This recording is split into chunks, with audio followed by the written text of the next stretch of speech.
Hello student, जय Hind. I hope आपने पिछले सवाल वीडियोस देख ली होंगी और आपने सवालों किए भी होंगे और नए सवालों को भी प्रैक्टिस खूब अच्छे से की होगी। ठीक है, अब आपके सामने एक क्वेश्चन लिखा हुआ है, किसी संख्या का 225% 145 है, तो उस संख्या का 150% कितना होगा। ठीक है, तो क्या है इसमें, क्या करा है इसने, दो सवालों को एक कर दिया है। ठीक है, दो सवाल क्या हुआ है, एक तो ये हो गया, दूसरा आपका ये हो गया। ठीक है, तो पहले वो संख्या निकालनी है, जो आएगा उस संख्या का आपको उत्तर निकालना है, उससे आंसर निकालना है। ठीक, तो कुछ नहीं करना है, सीधे किसी संख्या का मैंने बताया x 225% का चिन्ह हटेगा तो क्या होगा, बटे 100 किसके बराबर है, 145 के। इसे x की वैल्यू कितनी होगी, वो संख्या कितनी होगी, 145 मल्टीप्लाई 100 अपॉन 225। अब ये जो संख्या, इसे सॉल्व नहीं करना है, आप काट पीट शुरू कर दो। ठीक, ये हमारी वो संख्या होगी, इसे हम सॉल्व कर ले वो संख्या हो जाएगी, लेकिन हमें कुछ काट पीट नहीं करनी है। ठीक है, कुछ नहीं काटना।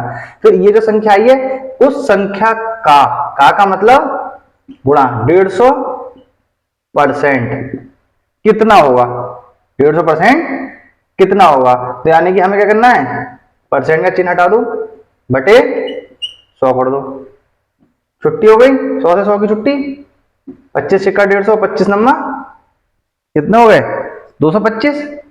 ये कितनी बार कटेगा, 3 दूनी 6 और 3 तिया 9। अब इससे ऐसे डिवाइड कर लो आप, या फिर क्या करो, इसकी डिवाइड करोगे कितना आएगा, 3 चौक 12, कितने हो 25, 3 अट्ठे 24, यानी कि लगभग इतना। ठीक, 48 दूनी 96 और 3 दूनी 6, 33 दूनी। अब इसकी मल्टीप्लाई करोगे कितना आएगा, 96.66। तो इसमें क्या है, आपका दो सवालों को क्या कर दिया उसने, एक कर दिया। ठीक, एक सवाल ये था, एक सवाल ये था। उसने पहले क्या करा, उसे संख्या निकालनी थी, फिर क्या करना है हमें, जो संख्या आएगी उसका 150% निकालना है। तो कुछ उसमें नया नहीं है, बस आपको थोड़ा सा कैलकुलेशन ज्यादा कर दी है। प्रैक्टिस करोगे तो आप सीधे इस संख्या की जगह क्या लिखोगे, सीधे यहाँ लिखोगे, यहाँ पे सीधे यहाँ लिखोगे। क्यों, क्योंकि आपको पता चल जाएगा प्रैक्टिस करते करते, ये 100 से 100 तो हमेशा कट जाएगा आपका। क्या करना है, उस संख्या का जितना पूछा है उतना निकाल देंगे, और बटे में क्या होगा, जितना दिया है। ठीक है ना, तो आप प्रैक्टिस करो। ठीक, क्या करा इसमें, x मान्य संख्या का, उसका 225% हटा के कर दिया, बटे 100 बराबर किसके होगा, 145 के। फिर जो संख्या आएगी, यहाँ कैलकुलेशन नहीं करनी है आपको, आंसर ये थोड़ी है, आंसर फाइनल कैलकुलेशन जब आपको कैलकुलेशन जब करनी है, जब आपसे फाइनल आंसर पूछा जाए, आप क्या करोगे, यहाँ से x की वैल्यू यहाँ काट पीट कर दोगे, फिर इसकी मल्टीप्लाई करोगे, तो उससे कोई फायदा नहीं है। ठीक है ना। अब आपके सामने एक क्वेश्चन और लिखा है, यदि किसी संख्या का 20% तथा 30% का योग कितना है, 324 है, तो उस संख्या का 75% बताना है। ठीक, यहाँ पे भी आपके क्या हुआ, एक तरह से 3 सवाल हो गए, एक संख्या का 20% ये, उसी संख्या का 20% ये, इसके बराबर होगा 324 के, तो संख्या का 75% बताइए। अब जब इस तरह का क्वेश्चन होगा तो हमें याद रखना है कि ये संख्या क्या है, सेम संख्या है, नंबर क्या है, सेम, उसी संख्या का निकालना है। तो संख्या कितनी है आपकी, x का मतलब 20% तथा x का मतलब मल्टीप्लाई 30% बराबर किसके होगा, 324 के। और क्या कहा उसने, का योग, योग का मतलब प्लस, क्या कॉमन है इसमें, x, तो 25 और प्लस 30 कितना होगा, 50%। ठीक है, बराबर कितना हो गया, 324%, इसका हटाया कितना हो गया, मल्टीप्लाई 50 बटे 100। इसे सॉल्व करेंगे तो 1/2, 324। ठीक है, तो उस किसी संख्या का 1/2 बराबर किसके है, 324 के। तो इसे सॉल्व करेंगे तो x बराबर कितना आ गया, 324 मल्टीप्लाई 2। कैलकुलेशन करनी नहीं है हमें, क्यों, क्योंकि हमारा आंसर ये नहीं है, हमें उस संख्या का कितना निकालना है, 75%। परसेंट हटाओ, क्या लगा दो, बटे 100, 25 तिया 25 चौका। ठीक है, ये कितनी बार में गया, 2 बार में, ये कितनी बार में जाएगा, 162, 16 तिया 48 और 3 दूनी 6, तो आंसर कितना आएगा आपको, 486। आंसर कितना आया, 486। ठीक, फिर से देखो आप, यदि किसी संख्या का 20% तथा 30% का योग 324 है, तो 20% संख्या का सेम संख्या यानी कि x 30% किसके बराबर होगा, 324 के, यानी कि 50%। दोनों x कॉमन ले लिया और 20 और 30 बचेगा ब्रैकेट में, कितना 50 हो गया, किसके बराबर होगा, 324 का कैलकुलेशन करेंगे, हमारा कितना आया 324 मल्टीप्लाई 2, और उस संख्या जो संख्या निकल के आएगी उसका क्या निकालेंगे 75%, का मतलब गुणा कितना 75/100, सॉल्व करेंगे 486। अब जब आप प्रैक्टिस कर लोगे तो इस कहाँ सीधे सीधे आओगे, आप सीधे सीधे क्या करोगे, यहाँ आके रोकोगे। ठीक, कैसे रोकोगे, अब संख्या क्या है, सेम ही तो है, संख्या क्या है आपकी सेम है। ठीक, अलग अलग थोड़ी है, जब सेम संख्या है यानी कि उसी संख्या का निकालना है 20%, उसी संख्या का निकालना है 30%, यानी कि क्या कर दो जोड़ दो, 30 और 20 कितना हो गया 50, और 50% का मतलब क्या बताया मैंने आपको टेबल याद करने को दी थी भाई, 100% एक होता है, 50% 1/2 होता है, 20% 1/5 होता है, 25% 1/4 होता है, तो वही टेबल आपको याद करनी है, याद रखनी है। तो x का उस संख्या का 20 और 30 50%, 50% का मतलब 1/2, यानी कि x का 1/2 कितने बराबर है 324, और 75% का मतलब कितना होता है 3/4, तो x बराबर 324 गुणा 2, कितना आ गया 2, इसे भाग करोगे कितना आ गया 486, ठीक है। तो कितना टाइम लगेगा इसमें, लेकिन क्या है जो मैंने आपको लगा इंट्रोडक्शन क्लास दी थी मैंने, उसमें आपको लगा होगा पता नहीं सर ने क्या बता दिया, लेकिन वो कहाँ यूज हो रहा है, यहाँ यूज हो रहा है, खटाखट खटा आपके आंसर। कितनी सेकंड लगे इसमें, हद से 10-15 सेकंड लगे आपको, और ये क्वेश्चन आपके क्लरिकल एग्जाम में, बैंक क्लरिकल में खूब पूछा जाता है आपका, देख लेना आप कितने एग्जाम आएंगे आपके, उसमें बहुत पूछाएगा। बैंक के एग्जाम के लिए, क्लर्क के लिए बहुत इंपॉर्टेंट है ये क्वेश्चन, इसी टाइप का आपको क्वेश्चन मिलेगा।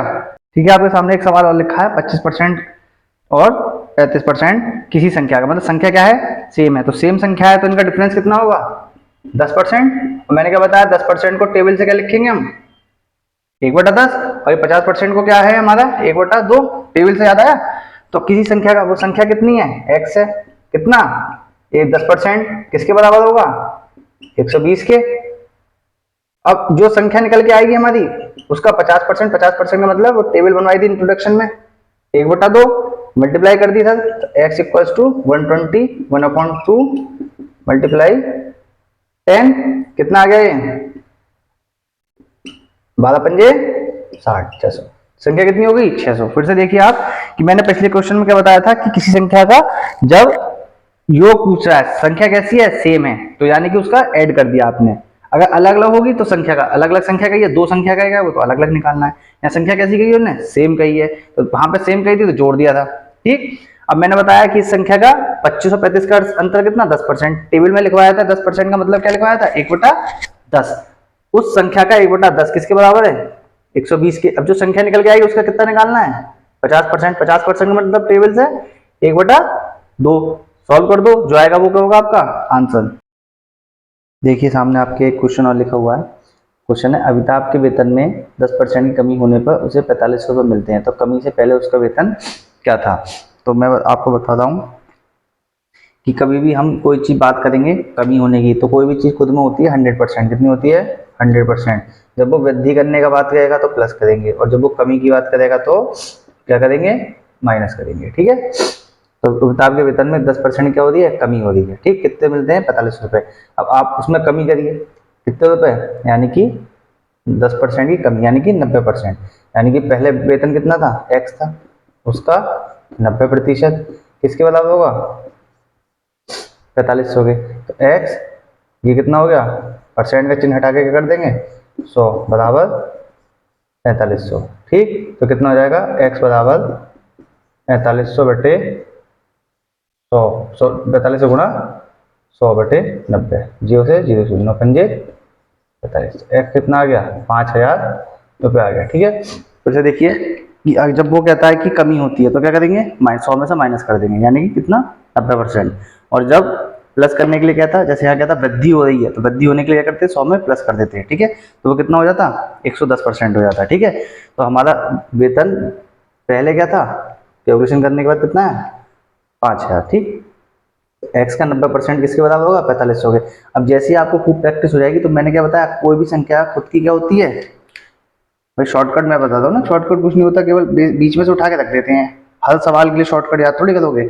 आपको सीधे इतना आपको समझ में आ गया तो आप क्या करोगे सीधे यहाँ पहुंच जाओगे कि कोई भी संख्या खुद की क्या होती है 100% होती है।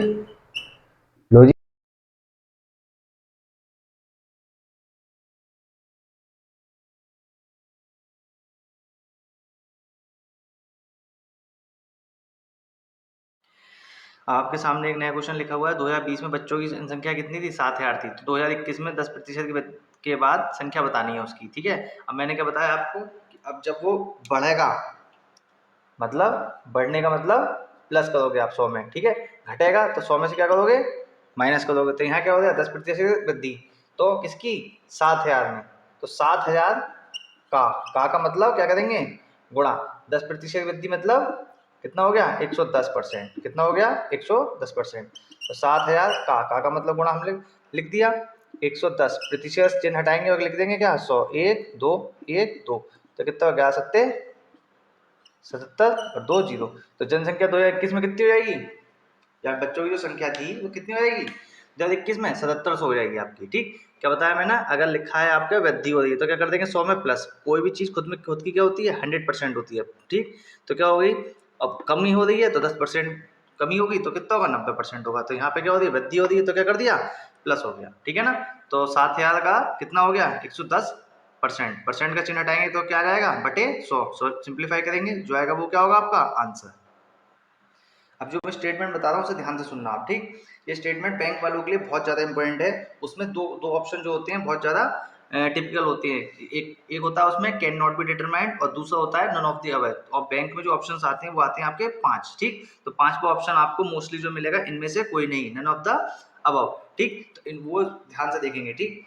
तो ध्यान से देखिए, मैं कुछ चीज बता रहा हूँ आपको। किसी भी क्वेश्चन जैसे आपको दे रखा है x प्लस वाई बराबर 10, तो इसमें मैं पूछूं आपकी x की वैल्यू कितनी है, y की वैल्यू कितनी है, तो आप नहीं बता पाओगे। यानी कि दो वेरिएबल, यानी कि दो चरों को सॉल्व करने के लिए दो इक्वेशन की हमें जरूरत है, यानी कि x minus Y equals to 5। तो इसे आप सॉल्व करके बता सकते हैं। 2x इक्वल्स टू 15, तो x कितना हो गया? 15/2। तो यहाँ से आपने x की वैल्यू निकाल दी, ठीक। तो यहाँ पे आपके पास दो वेरिएबल है x और y, और दो ही क्या है? इक्वेशन। अब मैं आपसे कह दूं यहाँ पे आपको मैंने चेंज कर दिया है, क्या कर दिया? चेंज करके मैंने लिख दिया x minus Z equals to 17, ठीक। तो आप इसमें नहीं बता सकते, क्यों? क्योंकि यहाँ पे वेरिएबल कितने हैं? 1 2 3, तीन वेरिएबल है, और इक्वेशन कितनी है? 2। तो आप क्या कर सकते हो? आंसर इसका नहीं निकाल पाओगे। तो उसमें आंसर आएगा आपका कैन नॉट बी डिटरमाइंड, उत्तर नहीं निकाला जा सकता, ठीक। क्या कहा मैंने? कि अगर इक्वेशन कितनी है आपकी? 2 हैं, तो दो वेरिएबल निकाल सकते हो आंसर आप, ठीक है। और वेरिएबल कितने हैं आपके? 3। और क्या क्या इक्वेशन दी है आपकी? 2। तो आप उसका उत्तर नहीं निकाल पाओगे, ठीक। तो आंसर क्या आएगा उसमें? Can not be determined. इस टाइप के क्वेश्चन जो होते हैं वो बैंक में आते हैं। किसमें आते हैं? आपके बैंकिंग सेक्टर में आपके आते हैं, ठीक है। अगला क्वेश्चन लिखा हुआ है आपके कि राम का 6% मोहन के 18% के बराबर, और मोहन का 10% श्याम के 17% के बराबर है। तो मोहन का निकालना है। तो हम इसको राम आर मान लेते हैं। आर का मतलब गुणा 6%, किसके बराबर है? मोहन के 8% के। अब मोहन का 10%, मोहन का 10%, श्याम के 17% के बराबर है। अब यहाँ पे वेरिएबल कितने हैं आपके? 1 2 3, राम मोहन और श्याम, और इक्वेशन कितनी है आपकी? 1 और 2। तो आप एक इक्वेशन से एक वेरिएबल का आंसर निकाल सकते हो, दो इक्वेशन से दो वेरिएबल का निकाल सकते हो, और तीन वेरिएबल को सॉल्व करने के लिए तीन इक्वेशन आपको चाहिए। और यहाँ पे वेरिएबल कितने हैं? 1 2 3, राम मोहन और श्याम, और वेरिएबल कितनी और इक्वेशन कितनी दी है आपको? 2। तो आप क्या होगा इसमें कि इसमें से आप एक स्टेटमेंट उसे आगे देता, यानी तीन इक्वेशन आपकी बन जाती, तो आप सॉल्व कर पाते। लेकिन यहाँ पे आप दो इक्वेशन दिए, वेरिएबल आपके 3 है, तो इसमें आंसर आपका क्या आएगा? Can not be determined. उत्तर नहीं दिया जा सकता, कैन नॉट बी डिटरमाइंड, ठीक है। आया समझ में? आपके सामने क्वेश्चन लिखा हुआ है ए की लंबाई बी की लंबाई से 40% कम है, ठीक है। तो बी की लंबाई ए की लंबाई से कितने प्रतिशत अधिक है, ठीक। इसका कंसेप्ट में आपको बताया ये है कि अब हमें क्या मानना है? मान के, जैसे हमने जो जनरल मेथड है वो मान के चलते हैं, ठीक है। शॉर्टकट हम बाद में बात करेंगे इसकी, ठीक। तो क्या लिखा हुआ है आपकी बी की लंबाई? बी की लंबाई अगर हमने मानी 100, तो कितनी कम होगी? 100 से 40 कम कर दो, 100 में से 40 माइनस कर दो, यानी कि ए की कितनी हो गई? 60 हो गई, ठीक है ना। अब उसने क्या कहा है कि बी की लंबाई ए की लंबाई से, अब मैंने क्या बताया था? से लिखा है, किससे लिखा हुआ है? ए से। जिससे रिस्पेक्ट में हम बात करते हैं, जिसका रिस्पेक्ट हम बात करते हैं, जिससे हम तुलना करते हैं, वो हमेशा नीचे आता है। तो ए की लंबाई, तो ए की लंबाई कितनी है हमारी 60, कितनी अधिक है, अंतर कितना है दोनों का 40, मल्टीप्लाई कितना कर देंगे, प्रतिशत बनाने के लिए क्या कर दिया 100 से मल्टीप्लाई, 0 से 0 छुट्टी, ये 2 और ये 3, कितना हो गया 200/3%, ठीक है 200/3%, ठीक। फिर से देखिए कि हमने क्या माना, ए की लंबाई बी की लंबाई से, यानी कि बी की लंबाई हमने कितनी मानी 100, 40% कम, मैंने क्या बताया कम होगा तो क्या करेंगे माइनस, किस में से 100 में से, 100 में से माइनस करा 40 तो कितनी कम होगी 40 कम 60, ठीक। अब वहां पूछ रहा है तो बी की लंबाई ए की लंबाई से, क्या पूछा है ए की लंबाई से, तो ए की लंबाई कितनी है ए बराबर 60, तो जिससे तुलना करते हैं वो हमेशा क्या आता है नीचे, ये ध्यान से देखना, मेरी लाइन याद ऊपर लिख लेना कहीं कि तुलना जिससे होती है वो हमेशा नीचे आता है। डाटा इंटरप्रिटेशन जो फिगर वाले क्वेश्चंस आते हैं डीआई वाले, उसमें बहुत ज्यादा आपके पूछे जाएंगे, हर डीआई में 2 क्वेश्चन तो आपके तुलना वाले होंगे ही होंगे, किसी एक आपका होगा एवरेज वाला होगा, उसमें एक प्लस का होगा, एक होगा माइनस का, और एक तुलना वाला होगा 2 कम से कम, जहाँ पे प्रतिशत से तुलना हो या कुछ और तुलना हो, तो उसमें तुलना से वो आपसे करेगा कि कितने की तुलना, इसके 10% में इसका कितना रेशियो है, कितनी तुलना है, तो जिससे तुलना होती है वो हमेशा क्या आएगा नीचे ही आएगा आपका, ठीक है ना। तो इस चीज को ध्यान में रखें, ठीक। और इसका शॉर्टकट मैं भी आपको बताता हूँ,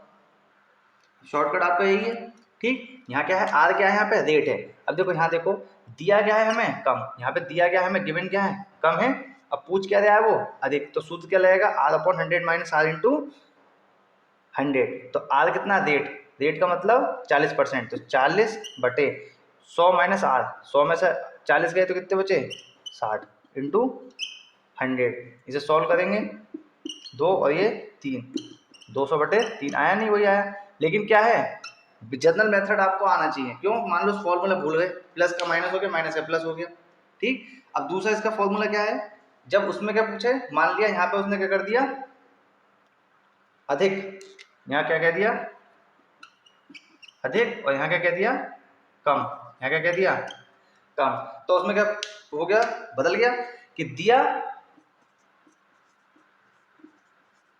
ज्यादा, अब पूछा क्या है कम, तो क्या हो जाएगा यहाँ उल्टा हो जाएगा, प्लस प्लस माइनस का क्या हो जाएगा प्लस इंटू 100, क्या हो गया इंटू 100। अब ये जो क्वेश्चन मैंने चेंज करा है इसका, ये क्या है आपका होमवर्क है, ठीक है, ये घर से करेंगे, कितना यहाँ पे क्या हो जाएगा आर की जगह कितना हो जाएगा 40%, आर की वैल्यू रखना, जो आएगा वो आपका क्या होगा आंसर होगा।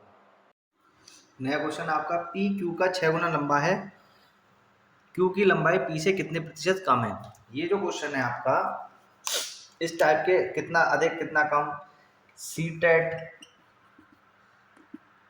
यूपी टेट, चाहे वो प्राइमरी लेवल का हो या अपर लेवल का हो, ठीक है, और बैंकिंग एग्जाम में ये जो टॉपिक है आपका, ये जो क्वेश्चन है आपका कितने प्रतिशत कम है कितने प्रतिशत अधिक है, ये वाला जो क्वेश्चन है C TET UP TET banking sector में आपके जो एग्जामिनर होते हैं वो उनका फेवरेट क्वेश्चन है, अगर मैं एग्जामिनर दूंगा तो इस क्वेश्चन को जरूर आपको दूंगा, ये एक ऐसा क्वेश्चन है जो आउटेड, अगर पिछले सी टेट वगैरह के पेपर उठा के देख लोगे तो 10 में से 5 बार इस टाइप का क्वेश्चन आपको मिलेगा, तो इसे आप इम्पोर्टेंट कर लो, मोस्ट इम्पोर्टेंट, ये आउटेड क्वेश्चन है। आप पूछते हो ना इम्पोर्टेंट क्या है, मेरे डेफिनेशन तो यही है, इम्पोर्टेंट वो है जो आपने नहीं पढ़ा है, ठीक है ना, लेकिन इम्पोर्टेंट अगर आउटेड क्वेश्चन आप पूछोगे सर मोस्ट इम्पोर्टेंट क्वेश्चन कौन सा है, कौन सा क्वेश्चन आने वाला है पेपर में, तो ये मैं कहूँगा ये क्वेश्चन इस टाइप का आने वाला है, ठीक है। तो करने का तरीका क्या है, वैसे सिंपल है, तो उसने क्या कहा है जो बोल रहा है वो कर दो, पी क्यू का मतलब गुणा 6 गुना क्या है बराबर, अगर मैं इसे लिखूं क्या लिख सकता हूँ इसे, P बराबर 6Q, P को यहीं रहने दो, इसके नीचे ले जाओ 6/1 हो गया। अगर मैं एक तरह से तुलना करूं तो P कितना है 6 और Q कितना है 1 है, यानी कि P आपका 6 और Q कितना है 1। अब उसने क्या पूछा है कितने प्रतिशत कम, कितने प्रतिशत कम किससे P से, तो P कहाँ आएगा नीचे, कितना कम है 6 में से 1 गया 5 मल्टीप्लाई 100, यानी कि 500/6, इसे डिवाइड करोगे तो 250 कितना आएगा 3, यानी कि 250/3 यानी कि 83 होल 1/3%, कैलकुलेशन कर लेना यही आएगा, ठीक है 83 होल 1/3%। फिर से देख लीजिए, उसने कहा पी क्यू का 6 गुना लंबा है, मतलब पी और क्यू का मतलब गुणा 6, ये दोनों क्या होंगे आपस में बराबर। पी क्यू को इसके नीचे ले जाओ, पी बटा क्यू 6 ही रहेगा, इसके जिसके नीचे कुछ नहीं होता उसके नीचे क्या होता है 1। कंपैरिजन करा तो पी कितना होगा, ये रेशियो एंड प्रोपोर्शन का चैप्टर है, उसमें भी आपको मैं बताऊंगा, वहां पे भी इसी तरह से होगा सवाल। ये पी 6 तो क्यू कितना है 1 है, ठीक। और उसने कहा पी से, तो किससे तुलना हो रही है, पी से तुलना हो रही है, तो पी कहाँ आएगा, नीचे आएगा आपका। तो पी कितना है 6, कितना कम है, कितना अंतर है इसमें, अंतर कितने का, 6 में से 1 गया 5। प्रतिशत बनाने के लिए क्या कर दिया, 100 से मल्टीप्लाई, सॉल्व करा, जो आएगा वो आपका आंसर। अब ये आपका होमवर्क है, ठीक है। अब मैंने क्या कर दिया इसमें कि पी क्यू का 6 गुना लंबा है, पी क्यू का 6 गुना लंबा, पी से, पी जो है क्यू से 6 गुना लंबा है, ठीक। तो यानी कि क्यू की लंबाई पी से कितने प्रतिशत अधिक है, क्या लिख दिया मैंने, अधिक। कम से क्या लिख दिया, अधिक कर दिया मैंने। ये आपका क्या है, होमवर्क है, ठीक। प्रैक्टिस करिए आप ज़्यादा से ज़्यादा। आज के लिए इतना ही, नमस्ते।